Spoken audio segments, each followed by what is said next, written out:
Hello everybody, एक बार फिर से आपका स्वागत है आपके अपने यूट्यूब चैनल पर जिसका नाम है सक्सेस हरियाणा। देखिए, मेरे पास आजकल जो सबसे ज़्यादा क्वेरी आ रही है वो ये आ रही है कि जी ग्रुप डी 4/2018 का प्रमोशन कब होगा। क्या कोई कार्रवाई चल रही है, नहीं चल रही। इस बारे में बहुत सारे मैसेज आ रहे हैं मेरे पास टेलीग्राम पे खासकर। और अगर आप मेरे टेलीग्राम और व्हाट्सएप पे नहीं जुड़े हो तो मैंने लिंक दिया है, उसमें केवल कर्मचारी जुड़े हुए हैं। मेरे अलग अलग ग्रुप है, जो लिंक अब दिया वो केवल कर्मचारियों के लिए है। तो अगर आप कर्मचारी हो, चाहे किसी भी ग्रुप के हो, ए बी सी तो अधिकारी होते हैं, बी और सी के अगर कर्मचारी हो तो आप जुड़ सकते हो। डिस्क्रिप्शन में लिंक है, ठीक है। वहाँ पे आपको कर्मचारी से रिलेटेड जो भी अपडेट, इंस्ट्रक्शन, जो रूल रेगुलेशन जो होते हैं मैं बताता रहता हूँ, ठीक है। चैनल को आप सब्सक्राइब कर लेना, क्योंकि एक कर्मचारियों के लिए भी है और जॉब के लिए भी अलग अलग तरह की वीडियो आती है।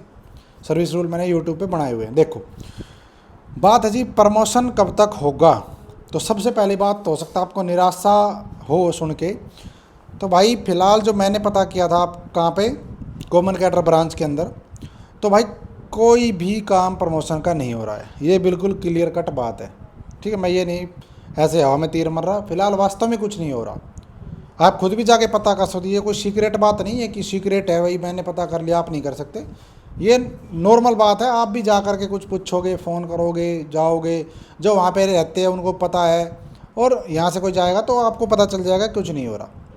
हाँ, बीच में एक बार कुछ महीने पहले एक बार प्रोसेस ज़रूर हुआ था, कुछ लेटरबाजी हुई थी, डिपार्टमेंट को भी लिखा गया था, अपने सर्विस रूल वगैरह बताओ, ये सब अगली प्रमोशनल पोस्ट, कई चीज़ें हुई थी कि भाई अगला जो ग्रुप सी का है सभी की प्रमोशनल पोस्ट और उसके सर्विस रूल बताओ।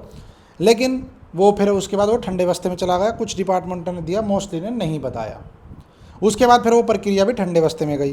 फिलहाल आपका प्रमोशन के लिए कुछ भी नहीं हो रहा है, ठीक है। अब बात है जी, क्या इस साल प्रमोशन हो सकता है? तो जिस तरीके से मैं आपको बता रहा हूँ, जो वहाँ पे कुछ है जो काम, तो इस साल प्रमोशन बहुत मुश्किल है। क्यों? क्योंकि अभी तो ग्रुप सी का कॉमन कैडर इस विधानसभा में भी कह रहे थे कि भाई इस विधानसभा में एक्ट आएगा, नहीं आएगा। कब तक नहीं आएगा?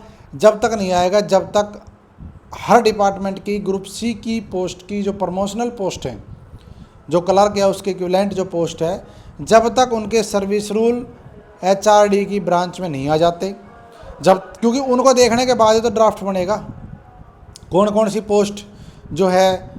कुछ ऐसी पोस्टें हैं जो डिपार्टमेंट चाहता है कि हम इनको खुद ही प्रमोशन करें। कुछ पोस्टें ऐसी हैं जिनमें रिलेवेंट डिपार्टमेंट का बंदा होना चाहिए। जैसे एग्जांपल, जैसे VLDA होता है। अब VLDA में 5% कोटा शायद एनिमल अटेंडेंट का है, तो वो भी रोक लगी हुई है। और भी मैकेनिक है, जैसे रोडवेज में असिस्टेंट मैकेनिक करके वो होता है, जो हेल्पर होता है, मैकेनिकल हेल्पर, उस टाइप की। तो कुछ पोस्टें जो डिपार्टमेंटल ही चाहता है, डिपार्टमेंट की डिपार्टमेंटल वाला बंदा है, क्यों, उसमें एक्सपीरियंस चाहिए। कुछ पोस्टें हैं जिसमें कोई भी बंदा वर्क कर सकता है। तो इसलिए क्लर्क के अलावा जो पोस्टें कॉमन कैडर में आ सकती हैं, जहाँ पे कोई स्पेशल रिक्वायरमेंट नहीं है, तो इस टाइप की जो पोस्टें हैं उनका डाटा और प्रमोशनल पोस्ट रेशियो सारी चीज़ें डिपार्टमेंट की सर्विस रूल मांगेगी। तो अभी तो क्लर्क का भी चाहिए। हर डिपार्टमेंट में क्लर्क की जो सर्विस रूल है वो अलग है। किसी डिपार्टमेंट में +2 चाहिए क्लर्क के लिए, किसी में आपका फर्स्ट डिवीज़न चाहिए, किसी में ग्रेजुएशन मांग रखी, किसी में ग्रेजुएशन में भी फर्स्ट डिवीज़न चाहिए। आपने देखा होगा क्लर्क में लिखा होता है +2 equivalent, +2 first division, equivalent graduation first division.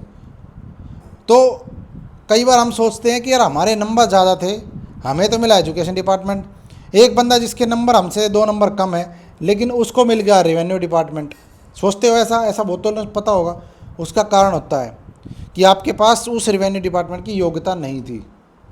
कई बार चीफ सेक्रेटरी ऑफिस से कई लोगों को ज्वाइन बिना करवाई वापस भेजा इस वाली भर्ती में। क्यों? क्योंकि वो चीफ सेक्रेटरी ऑफिस की क्वालिफिकेशन को पूरा नहीं कर रहे थे क्लर्क, लेकिन वो HSS ने रिकमेंड करके भेज दिए थे। तो ये सारी चीज़ें जानने के लिए डिपार्टमेंट को अपना डाटा देना था, वो अभी तक नहीं आया। और जब तक वो नहीं आएगा तो मेरा ऐसा मानना है कि कॉमन कैडर ग्रुप सी का एक्ट तैयार नहीं होगा। और जब तैयार ही नहीं होगा तो विधानसभा में आएगा कैसे? अब उसके लिए आप लोग और यूनियन एक काम कर सकती है। आप लोग यूनियन पे प्रेशर बनाओ कि भाई कुछ रैली, आंदोलन, प्रदर्शन कुछ करो, और यूनियन कुछ करे तो सरकार के ऊपर कुछ आपकी बात पहुँचे। सबसे पहला सुझाव ये कि एक रैली करनी चाहिए बड़ी सारी।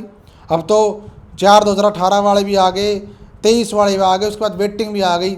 तो 20-25 हज़ार से ज़्यादा कर्मचारी वर्किंग है फ़िलहाल टाइम पे। 20 हज़ार तो कम से कम मान लो वर्किंग है, ये वाली वेटिंग लगा के। ठीक है, तो कोशिश करनी चाहिए, बाकी देखते क्या होता है। फ़िलहाल जो एडजेक्ट सूचना थी वो मैंने आपके साथ शेयर कर दी है। ठीक है भाई, फ़िलहाल आपका प्रमोशन का पे भी नहीं हो रहा है, और कोई सूचना आएगी तो मैं वीडियो के थ्रू या अपने टेलीग्राम व्हाट्सएप पे डाल दूंगा। आप लोग जुड़ जाना, व्हाट्सएप टेलीग्राम का लिंक डिस्क्रिप्शन में, इस चैनल को सब्सक्राइब कर लो। तो धन्यवाद, जय हिंद, जय भारत, जय रहने, आपका दिन शुभ हो, और शेयर एंड सब्सक्राइब आप कर ही दोगे।